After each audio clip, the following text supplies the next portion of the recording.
The biggest threat that no one is talking about, or at least many people are, but it's not picking up enough steam, is that there is a massive wave of censorship unfolding across the internet. On top of this, ID requirements, which are masquerading as protection for kids, but are in fact not. Example, Spotify. So the UK passes this law saying you can't look at explicit content without evidence you're above 18. Basically, look, it makes sense, right? We all sit there and agree. I don't want kids looking at nasty content, but there's something more nefarious about this. The first thing they do is they attack your delicate sensibilities. Yeah, we don't want kids looking at this stuff. Once you agree to it, the law actually hits everyone. And then all of a sudden, you can't listen to music without turning over an ID. And in some instances, these websites are requiring face scans. I kid you not. Scan your face. Now, the story the other day that was really funny is that teens, kids, gamers have figured out you can just use Norman Reedus and Death Stranding, a video game, to scan your face, and it works. But what about passing an ID? What about presenting an actual government ID? Now, I know a lot of people initially are going to say, well, what's the problem with that? The problem is, here's the argument I made. Kids shouldn't be getting access to this stuff. And there's some responsibility on the part of, say, X and all these other social media platforms for allowing adult content, right? They should censor it. If you want to view it, you got to verify your age somehow. Here's the issue. My argument is that if you're walking down the street, you go to an adult bookstore, they say, show me your ID. You go to a bar, show me your ID. You go to the movies, show me your ID. The guy looks at it and says, you're good. The bartender glances at it, you're good. They don't keep your information. They don't keep your address. But when you want to work online, they want a permanent record of your facial scan and your ID. Why is that a problem? They're going to collect your information. They're going to store your data, exposing you to potential risk from hackers or accidents on their part. Worse still, they're going to spam blast you. Think about what happens when one person, one company, you get your email out there, and now your email is loaded with garbage. It's going to be a privacy invasion and spam blast nightmare for the average person. Not to mention the real risk that your information could be exposed. This is the game they want to play. They're trying to get rid of bots. They're trying to control the flow of information. And I'm not completely opposed to the concept. It's not just about protecting kids. We've got anonymous foreign infiltrator, operator, whatever. They work across the board in many different countries. Don't believe me? Does it offend your modern sensibilities? Well, I'll give you a few examples. If you're a conservative, you're like, the Russian narrative is tired. It's not even Russia. Liberals do it. Prominent Democrats have been accused for a long time now of using these organizations that create fake accounts on social media so they can manipulate opinion. Don't care for that. Israel, Palestine, Hamas, Pakistan, every country does it. The U.S. started it, but every country does it. Now there's this effort to control the narrative. They want to make sure these corporate powers and the U.S. government, as well as the UK, the Five Eyes Spy Club, it's one big family tree, son. They want to make sure that they control the flow of information. So if there are foreign actors going online, you want to know where this comes from? Let's roll, baby. You ready for this? From 404, UK users need to post selfie or photo ID to view Reddit's Israel crimes and Ukraine war footage. That's right. Because this war footage is graphic, they can't let you look at it now. Now, I'm not going to sit here and say pro-Israel, anti-Israel. I don't care. I don't tell you, there are people who care more about Israel than anything else. I am going to tell you that it's insane that one of the components driving this narrative has long been criticism of Israel. It's a fact. You take a look at the TikTok ban. What was that all about? Well, TikTok was allowing Israel critical content to flourish and the U.S. couldn't control it.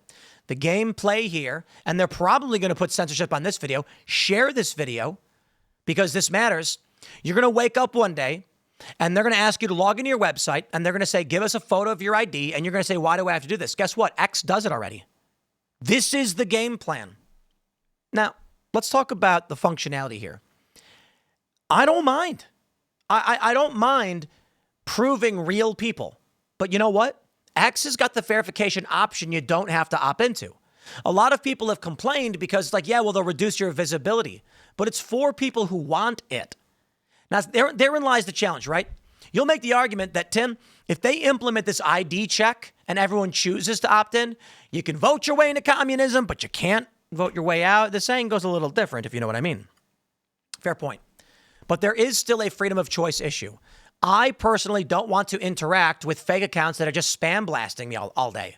I'd rather say direct to people I know are real people. At the same time, I have concerns that once they get this Trojan horse through, it's not about IDs for age verification and for porn. It is about requiring you give up your personal information for everything you do.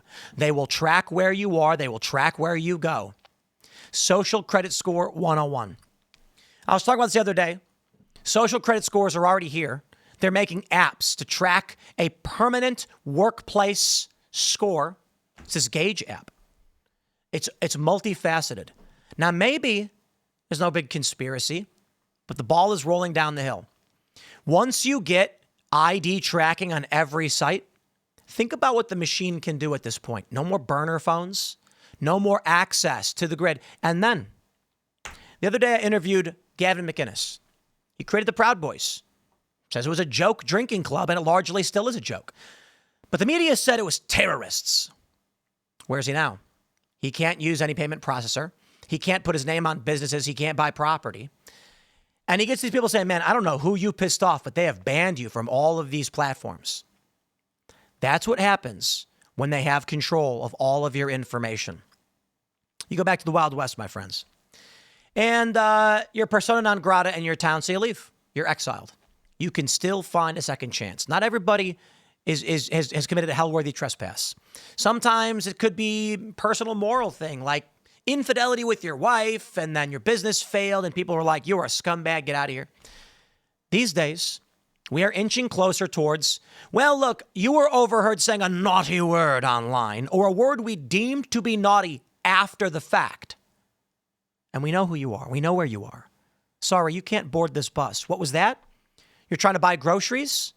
No, you've been banned from the grocery store for saying naughty words. We may have won in the cultural issues pertaining to weird woke garbage.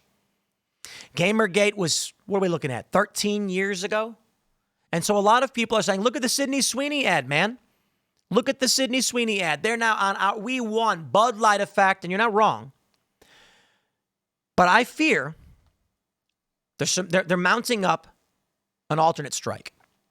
The woke recoils backwards. They say, okay, you're right. Have your ads.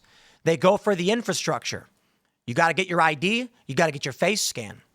Then what happens? Look at the payment processors banning video games right now. This is like the crux of where this new battle or the ongoing battle is going to begin. We've been talking about, have we won the culture war? This is what people need to understand. What's going on now is that this payment processor, they've banned Gavin McInnes, right? They said, you can't work with us, you can't shop with us, and they control all payments. Maybe you can go for a Bitcoin. People have tried that. Now, what happens when everything you do online will require a face scan and an ID? Well, if the payment processors say, nah, you're a naughty, naughty man, we won't let you on the platform. That's it.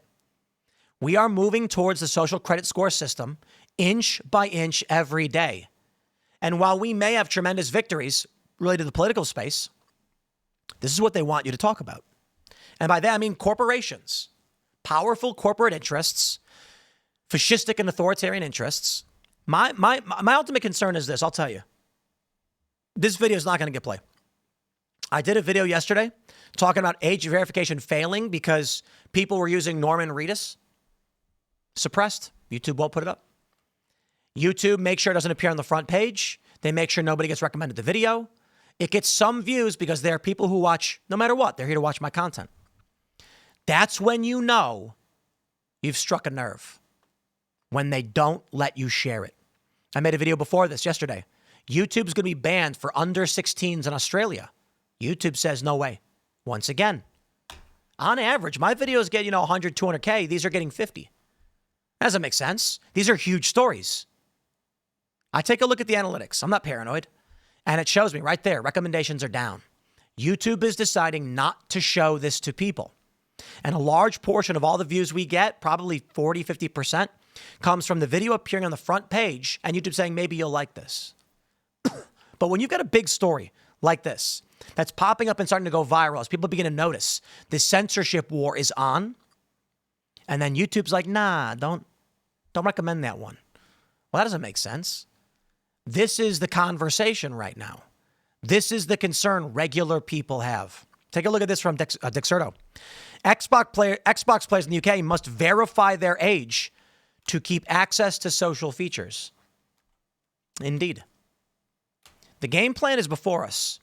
Woke retreats because they realized they've been hurt badly and regular people are going to vote for Donald Trump.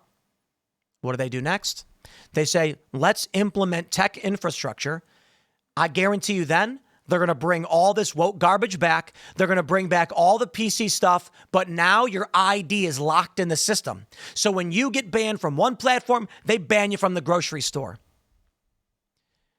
I don't know exactly how this plays out, and maybe I'm wrong, but I'm going to say it like this. They have waged a culture war against us, liberty, freedom, and our right to choose for a long time. We think we've won because they lost money.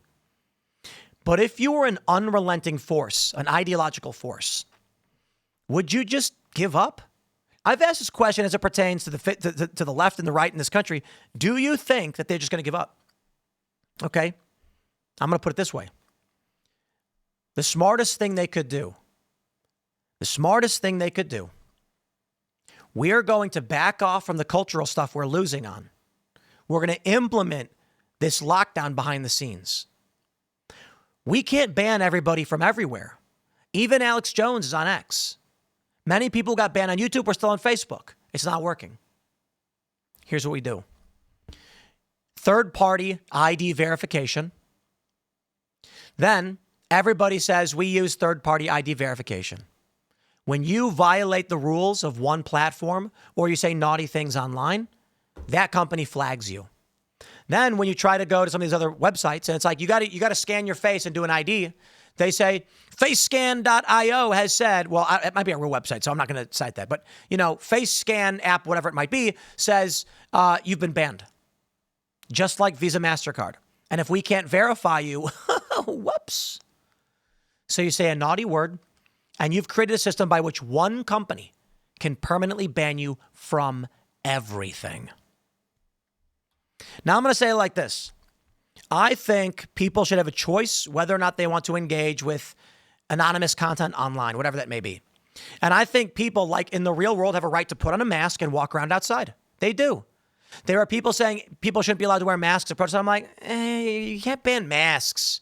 In groups, okay. Exacerbated charge of committed crime wearing a mask, fine. But what, I'm going to go out in the winter? I can't put a face mask on? Get out of here with that. That's crazy. If you're online, you have a right to use a VPN and protect your identity. Now, if a company says we want you to prove your identity before coming in, then what they should, then that's, you know what's got to be? They can't store your data. They can't store your data. You get an employee who says, yeah, he is who he says he is, and that's it. I suppose the long-term challenge is one person could sign up and then hand the account to somebody else. That's true even with ID verification. So all this will do is create black markets. It won't actually solve any of these problems, and it's going to implement social credit score style systems. I don't care for porn websites having to verify, but the issue they play, the Trojan horse, they make a law and they say it's going to be porn websites, and then all of us are like, okay, that's a good thing. And then what you don't realize is the law is broad. And now Spotify, Xbox, YouTube, everything says IDs, please. Otherwise, you can't use our platform. They're gonna track you wherever you go. I hope you're paying attention. Smash the like button, share the show with everyone you know. Stay tuned. We got more coming up in a little bit. We'll see you all in the next segment.